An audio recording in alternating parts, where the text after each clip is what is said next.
नमस्कार, मैं निशांत कुमार। कुछ टेक्निकल प्रॉब्लम की वजह से वीडियो कट गई थी, इसलिए हम लोग क्वेश्चन नंबर 70 को ही इस वीडियो में स्टार्ट करने वाले हैं। तो देख लीजिए, हम इस से पिछले वाला जो वीडियो था उसमें हम L1 किस प्रकार से निकाले थे, L2 किस प्रकार से निकाले थे, L3 और L4 किस प्रकार से निकाले थे वो हम बताए थे। और जब हम बता रहे थे कि आप यदि L5 मतलब इसका L5 मतलब ये इस प्रकार से L5 फिर इससे ऐसे बढ़ेगा, ये ऐसे बढ़ करके आएगा तो L6 और L7 वह 13 लाइन होगा। तो आप यदि पूरा का लंबाई निकालना चाहते हैं तो आप उस प्रकार से क्या करेंगे, 0.5 सेंटीमीटर बढ़ाते जाएंगे और वो आपका निकलते जाएगा। तो इसमें इतना ही है आपको। और इसमें बोला है कि इसमें टोटल 13 क्रमगात अर्धवृत्त है, 13 अर्धवृत्त है। तो इसमें आपको क्या हुआ कि 13 अर्धवृत्त में कुल स्पाइरल की लंबाई कितना है वो आपको निकालना है। तो यहाँ पर आप देख सकते हैं एपी आपको ये आया। एक काम करना है, सबसे पहले यहाँ पर आपको ये बताना है कि एपी समझ में आया या नहीं, समझ में आया या नहीं आप बताएंगे। एपी समझ में आया या नहीं आपको यहाँ पर बताना है। तो हम आपको यहाँ पर बता देते हैं कि ए बराबर, यहाँ पर आप देख सकते हैं, यहाँ ए बराबर है 11/7, डी बराबर आप निकाल सकते हैं A2 माइनस में A1, तो 22/7 माइनस में 11/7, तो 11/7। डी का मान कैलकुलेट होकर के 11/7 हो गया और ए का भी मान आपका 11/7 ही है। और इस प्रकार से 13 स्पाइरल है, यानी कि n बराबर यहाँ पर 13। और आपको यहाँ पर फिर क्या निकालना पड़ेगा, S13 निकालना पड़ेगा। तो आप लिखेंगे नाउ, पहले Sn बराबर फॉर्मूला लिख दीजिए, n/2 इंटू ए 2a प्लस में n-1 इंटू डी। तो आप हम क्या करें, इस फिगर को मिटा रहे हैं। तो यहाँ पर आपका हो जाएगा, यहाँ पर हो जाएगा आपका Sn बराबर मतलब कि S13, क्योंकि 13 स्पाइरल था तो S13 बराबर में हो जाएगा 13/2 2a। तो यहाँ पर 2 और a की मान है आपके पास, a का मान है 11/7, तो यहाँ पर हो जाएगा 11/7 प्लस में n-1, तो n के जगह पर क्या है 13, तो यहाँ पर 13 माइनस में 1 और d के जगह पर 11/7 बराबर में 13/2। 11 को 2 से कर लेंगे तो 22/7, आप प्लस में 13 में से कर लीजिए तो आ जाएगा आपका कितना, तो 12 गुने में 11/7। तो यहाँ पर हो जाएगा 13/7 और ये हो जाएगा आपका 12 को 11 से कर लेंगे तो हो जाएगा आपका 132, 22/7 प्लस 12 को 11 से गुना कर लेंगे तो 132/7 और यहाँ पर हो जाएगा 13/2 और 7 एलसीएम ले लीजिए तो 22 प्लस में 132 यानी कि 13/2 और इसको आप कर लीजिए तो जोड़ लीजिएगा तो 154, क्योंकि ये प्लस में है, बटा में 7 से इसको काट लीजिए, 7 दूनी 14, 1 4 7 दूनी 14, यानी कि आपके पास आ जाएगा 13/2 गुने में 22, फिर 2 से इसको काट दीजिए तो 11 बराबर में 11 गुने में 13। आप इसको कैलकुलेट करके मुझे कमेंट बॉक्स में बताइए कि 13 मतलब जो 13 जो रिंग था इस प्रकार से, ये जो रिंग था इस प्रकार से स्पाइरल था, 13 स्पाइरल, इस पूरी का लंबाई कितना निकलेगा। तो यदि यहाँ पर आप इसको गुना कर लीजिए 12 और 13 को, जो कैलकुलेट होकर के आएगा वही इसका कुल लंबाई होगा। तो नीचे में आप लिख देंगे अर्थात उस स्पाइरल की कुल लंबाई, और जो आपको गुना होकर के आएगा वो आप वहां पे लिख देंगे। और इस प्रकार से आपका क्वेश्चन नंबर 18 कंप्लीट हो गया है। आपको L1 L2 L3 निकला था, वो आपको समझ में आया या नहीं आपको पिछले वीडियो में पता चलेगा, तो आप मुझे वहां से बताएंगे कि वो आपको समझ में आया या नहीं। उसके बाद ये एपी आपको समझ में आया या नहीं, तीसरी नंबर बात आपको गुना करके कितनी आया, और चौथा नंबर सबसे इंपॉर्टेंट बात, क्या आपको 18 समझ में आया या नहीं। इसके बारे में आपको जरूर बताना है कि क्वेश्चन नंबर 18 आपको समझ में आया है या नहीं। हम लोग क्वेश्चन नंबर 19 के बारे में फिलहाल बात करेंगे। तो चलिए हम लोग 19 के बारे में बात करेंगे। तो आप यदि इसको लिखना चाहते हैं तो जल्दी से या तो स्क्रीनशॉट ले लीजिए या फिर वीडियो को पॉज करके लिख लीजिए, क्योंकि हमारे पास 19 और 20 दो क्वेश्चन अवेलेबल है। चलिए जल्दी कीजिए। चलिए 18 को हम मिटा देते हैं। आपको बताना है कि आपको एपी समझ में आया या नहीं। बिल्कुल आपको बताना है कि एपी समझ में आया या नहीं। क्वेश्चन नंबर 18 समझ में आया या नहीं आपको बताना है। चल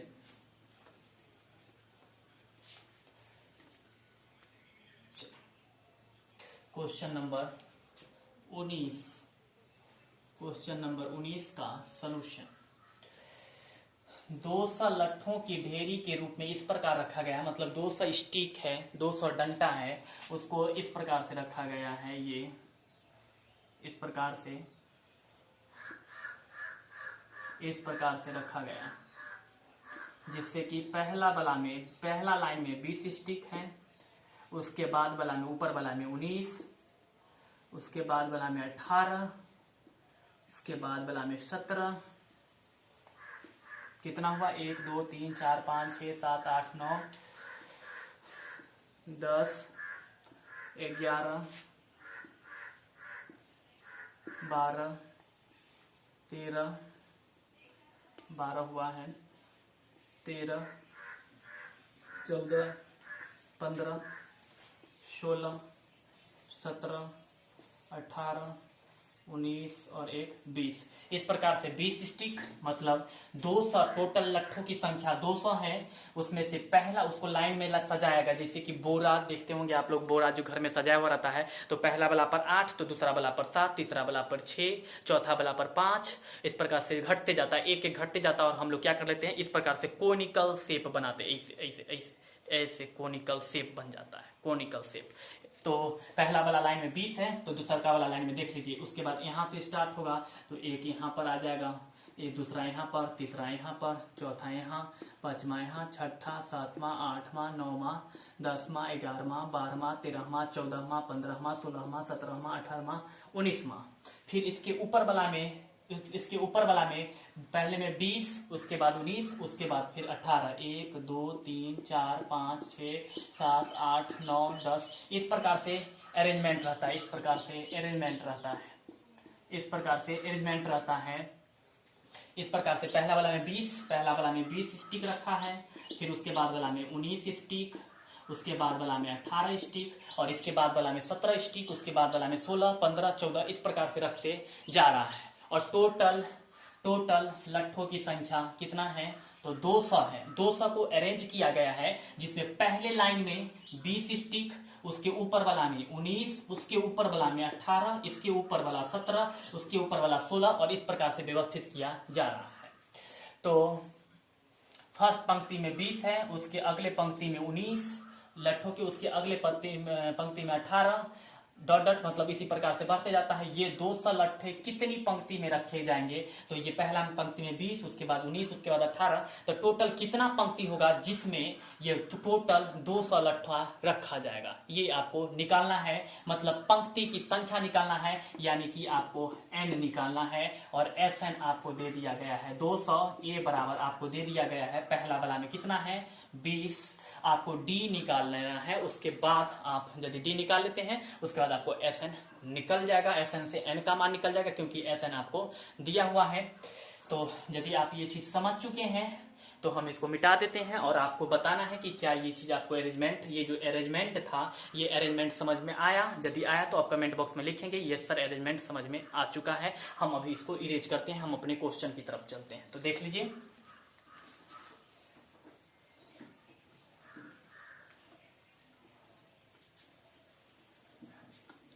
देख लीजिएगा, देखिए क्या है, दी गई सूचना के अनुसार, या फर्स्ट लाइन में, फर्स्ट पंक्ति में लट्ठों की संख्या कितनी है, आप अपने क्वेश्चन पढ़ लीजिए, पता चल जाएगा 20 है। और नहीं तो यहां पर देख सकते हैं, पहले पंक्ति में 20, उसके अगले पंक्ति में 19, फिर अगले पंक्ति में, या सेकेंड पंक्ति लिख सकते हैं, सेकेंड नीचे से, तो नीचे से पहला, उसके बाद सेकेंड पंक्ति में लट्ठों की संख्या बराबर हो जाएगा आपका 19। फिर थर्ड पंक्ति में लट्ठों की संख्या हो जाएगा 18। और इसके बाद बढ़ते जाएगा, तो इसलिए देयरफॉर AP बराबर आपका क्या हो जाएगा, तो पहला वाला 20, उसके बाद 19, उसके बाद 18 डॉट डॉट डॉट इस प्रकार से बढ़ते जाएगा। उसके बाद क्या आपको AP समझ में आया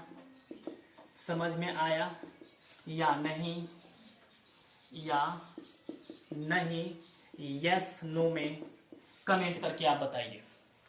आपको ये AP समझ में आया है या नहीं, आप कमेंट बॉक्स के जरिए यस और नो में मुझे बताइए कि आपको ये समझ में आया नहीं, कि हम यह देखना चाहते हैं कि आपको AP समझ में आया नहीं। यदि AP समझ में आ गया उसके बाद तो आप खुद भी कैलकुलेट कर सकते हैं। मेरा एम है क्वेश्चन को समझा देना, कैलकुलेशन करके नहीं देना, क्योंकि कैलकुलेट तो आप खुद भी कर सकते हैं कि जितना हम आपको बता चुके हैं, जितना तोड़ तोड़ के बता चुके हैं उतना में आप खुद भी कैलकुलेट कर सकते हैं। मेरा एक ही एम है कि आप क्वेश्चन समझ जाएं। तो क्वेश्चन हम आपको समझाएं कि पहला पंक्ति में 20, उसके बगला वाला 18, उसके बाद वाला 17, 16, 15 इस प्रकार से लकड़ी की डंटा का अरेंजमेंट है।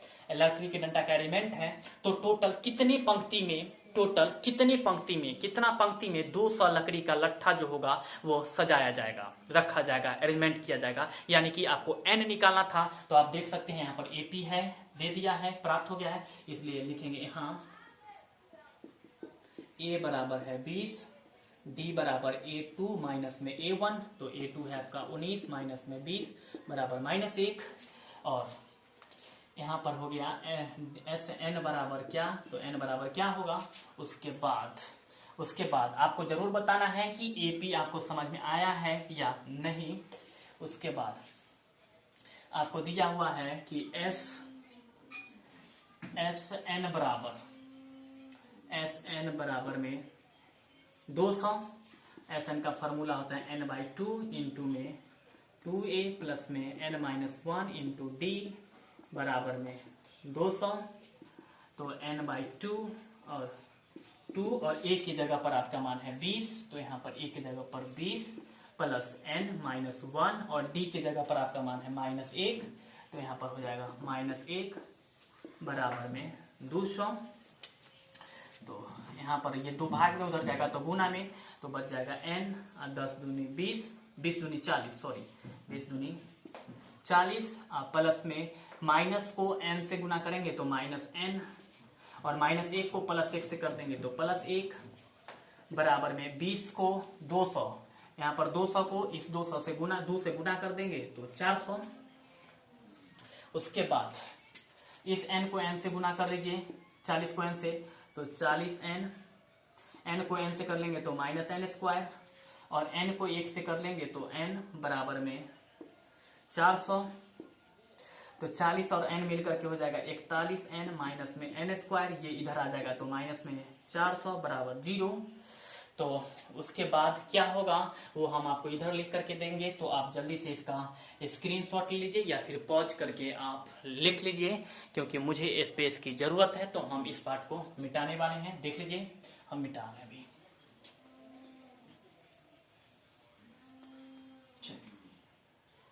चलिए देखिए, चलिए अब इसको अरेंजमेंट कर लीजिए, तो हो जाएगा -n² प्लस में 41n माइनस में 400 बराबर में 0, फिर -1 से गुना कर दीजिए तो n² माइनस में 41n, ये माइनस है तो प्लस 400 बराबर में 0। अब आपको खोजना है कि वह कौन सी संख्या है जिसको गुना करेंगे तो +400 हो जाएगा, गुना करने पर +400 और जोड़ने पर -41। आप क्या करेंगे कि 400 का अभाज्य गुणनखंड निकालेंगे। हम आपको यहाँ पर बता देते हैं कि -16 और गुने में -25 कीजिएगा तो आपका +400 हो जाएगा, और -16 में यदि आप -25 जोड़ दीजिएगा तो -16 प्लस -25 बराबर में -41। तो ये आपका निकल चुका है कि वह दो संख्या क्या है, एक है -16 और दूसरा है आपका -25, जिसको गुना करने पर +400 और जोड़ने पर -41 आ रहा है। यानी कि यहाँ पर हम इसको 16 और 25 के रूप में तोड़ देंगे। तो यदि हम इसको स्प्लिटिंग करते हैं, स्प्लिटिंग का मतलब होता है तोड़ना, तो देखिए क्या होता है। चलिए यहाँ पर हो जाएगा n square minus 16n minus 25n, 25n plus में 400 बराबर 0। n कॉमन ले लीजिए तो n माइनस 16 माइनस 25 कॉमन ले लीजिए तो n माइनस 16 बराबर 0। तो n माइनस 16 कॉमन हो गया और इधर बच गया आपका n माइनस 25 बराबर में 0। तो n माइनस 16 बराबर 0 या n माइनस 25 बराबर 0। देयरफॉर n बराबर 16 या n बराबर में 25। यहाँ पर आपका n का मान कैलकुलेट होकर के एक 16 आ गया और दूसरा आपका n का मान 25 आया है। पहला n का मान 16 और दूसरा n का मान 25 आ गया है। यानी कि यहाँ पर दो n का मान है, लेकिन दोनों में से कौन होगा वो हम आपको अभी बताएंगे कि कौन होने वाला है।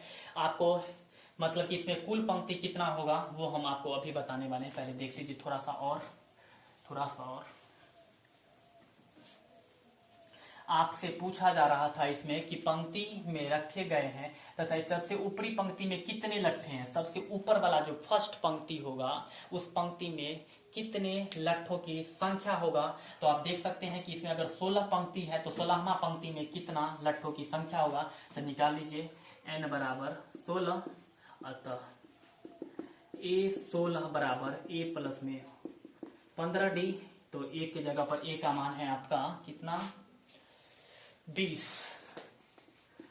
प्लस में 15 और d का मान हम यहाँ पर मिटा चुके हैं। आपको पता होगा कि d का मान -1 है तो 20 हो गया -15 बराबर 5। यानी कि सबसे ऊपर वाला जैसे पहला में वाला 20, उसके बाद 19, फिर 18, 17, 16। तो सबसे ऊपर वाला जो पंक्ति होगा उसमें लट्ठों की संख्या 5 होगा।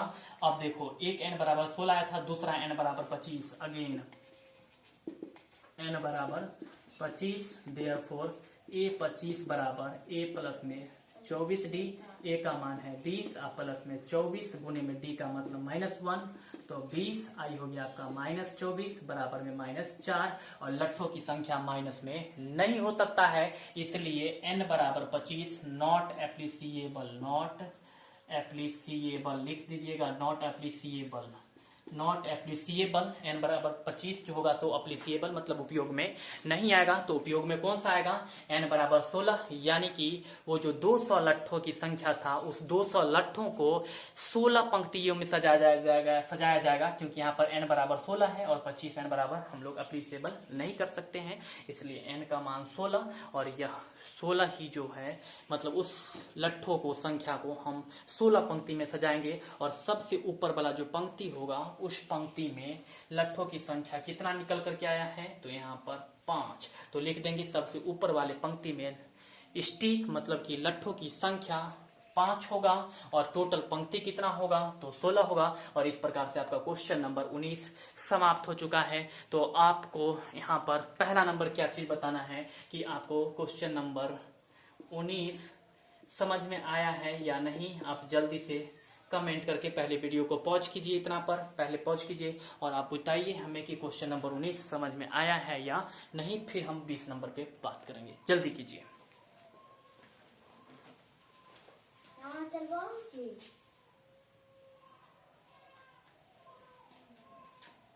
जल्दी से कीजिए।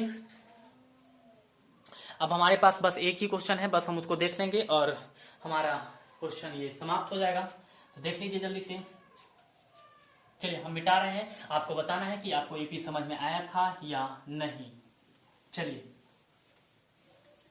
बिल्कुल आपको क्वेश्चन 19 नंबर समझ में आया था या नहीं वो बताना है। और साथ में आपको यह भी बताना है कि अगला चैप्टर का आपको पूरा बेसिक इंट्रोडक्शन चाहिए या फिर आपको चैप्टर वाइज चाहिए वो बताना आप बिल्कुल नहीं भूलेंगे। कमेंट में जरूर करेंगे कि आप क्या चाहते हैं। चलिए 20 नंबर बेसिक से चाहते हैं या फिर आप अपने चैप्टर से चाहते हैं। बेसिक का मतलब कि यदि हम वहां से बता देंगे तो वहां से कोई भी स्टूडेंट आएगा और वहां से पढ़ना स्टार्ट करेगा, उसको बिल्कुल समझ में आएगा, किसी भी प्रकार की कोई परेशानी नहीं होगा। लेकिन यदि हम सिलेबस से करेंगे तो कुछ बच्चों को परेशानी हो सकता है, इसलिए पहले आप मुझे बताइए उसके बाद हम काम करेंगे। चलिए 20 नंबर 20 का सॉल्यूशन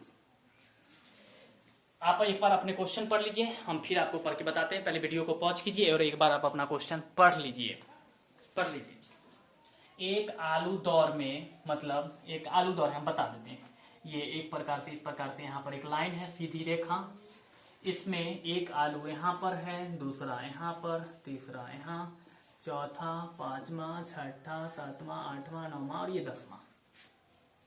यहाँ पर एक बॉक्स रखा हुआ है इस प्रकार से। एक लड़की है या फिर कोई एक विद्यार्थी कह लो, एक आलू दौर में प्रारंभिक स्थान पर रखी हुई पहले आलू से 15 मीटर की दूरी पर है।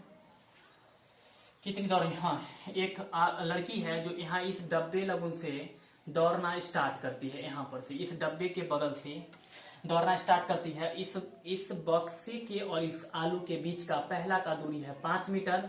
उसके बाद हर एक आलू के बीच में 3 meter, 3 meter, 3 meter, 3 meter, 3 meter, 3 meter, 3 meter, सब आलू के बीच में 3-3 मीटर का दूरी है। एक लड़की इस बक्से से चलती है, दौड़ करके यहाँ पर जाती है और यहाँ से आलू उठा करके और दौड़ करके आती है, यहाँ पर रखती है और फिर यहाँ से दौड़ती है और फिर ये आलू के पास आती है और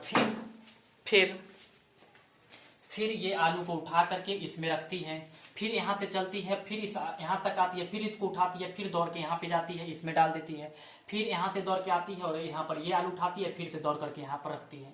तो उस लड़की के द्वारा टोटल दूरी कितना वो दौड़ी है, कितना दूरी वो तय की है टोटल, वो आपको निकालना है।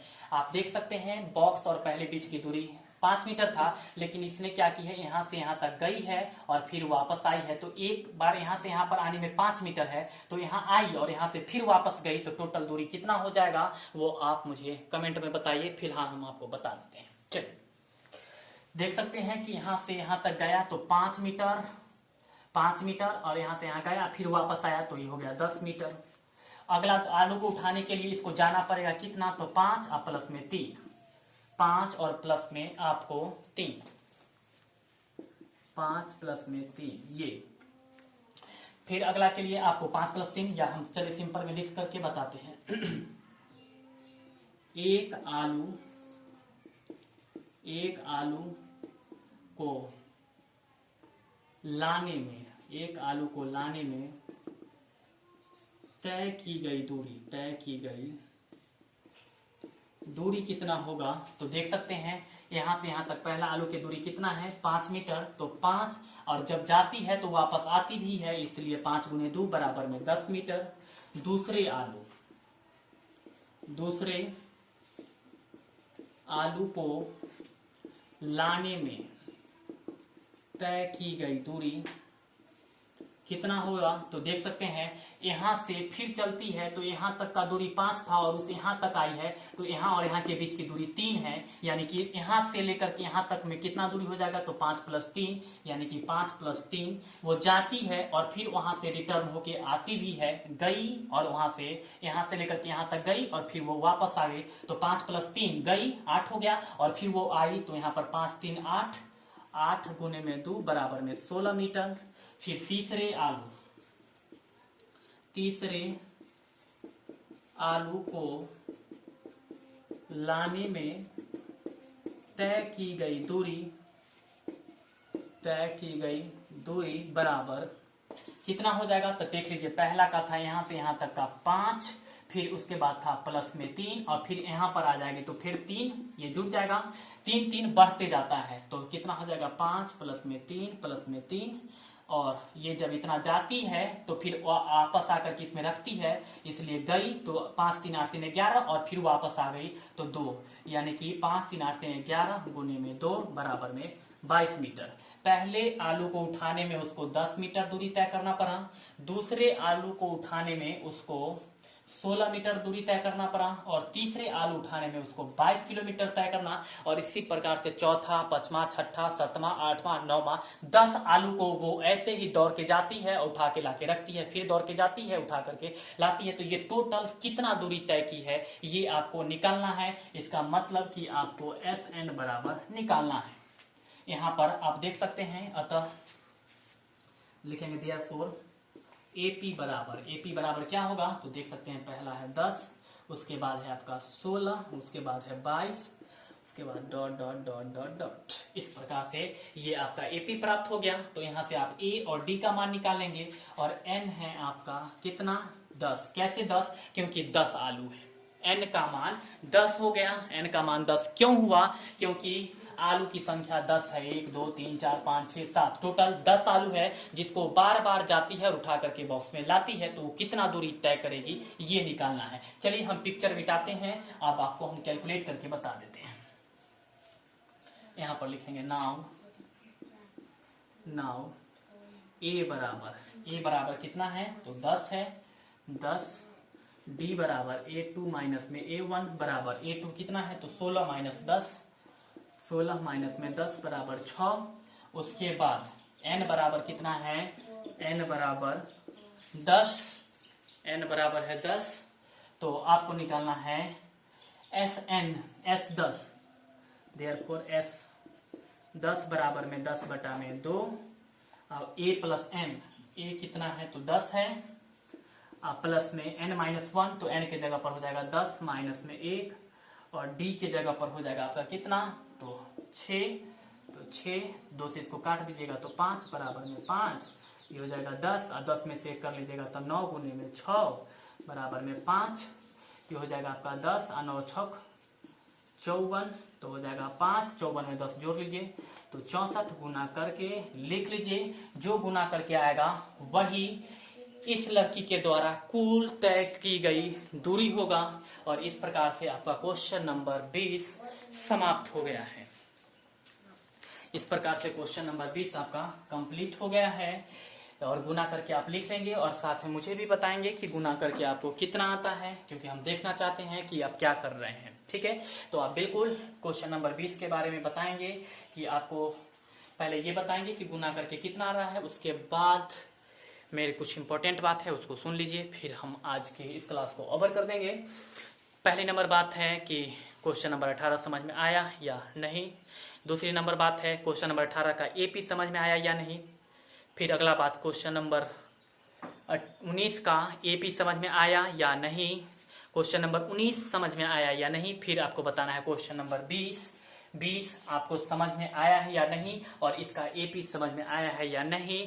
और सबसे लास्ट और इम्पोर्टेंट बात कि आपको बताना है कि अगले चैप्टर का आपको बेसिक चाहिए या फिर आपको अपने सिलेबस से, ये आपको जरूर से जरूर कमेंट बॉक्स में बताना है, फिर हम नेक्स्ट का काम करेंगे। हम आज की वीडियो में इतना ही रहने देते हैं, फिर जो बच गया हम उसको बच क्या गया, नया चैप्टर है तो नया चैप्टर को हम नए तरीके से अगले वीडियो में शुरू करने के वाले हैं। तो आप हमारे वीडियो को शेयर कर दीजिएगा ताकि कुछ नए बच्चे जो होंगे वो हमारे उस नए चैप्टर को नए सीरीज से देख पाएंगे और उनको समझ में आ जाएगा। और हम बता भी रहे हैं कि हम इस प्रकार से आपको बताएंगे, इस प्रकार से बेसिक कंसेप्ट देंगे कि आपको न समझने का कोई बात ही नहीं, कि कोई भी बच्चा वहां से शुरू कर सकता है, वहां से कोई भी बच्चा शुरू कर सकता है। इतना असेंबलिंग है, इतना ईजी है वो।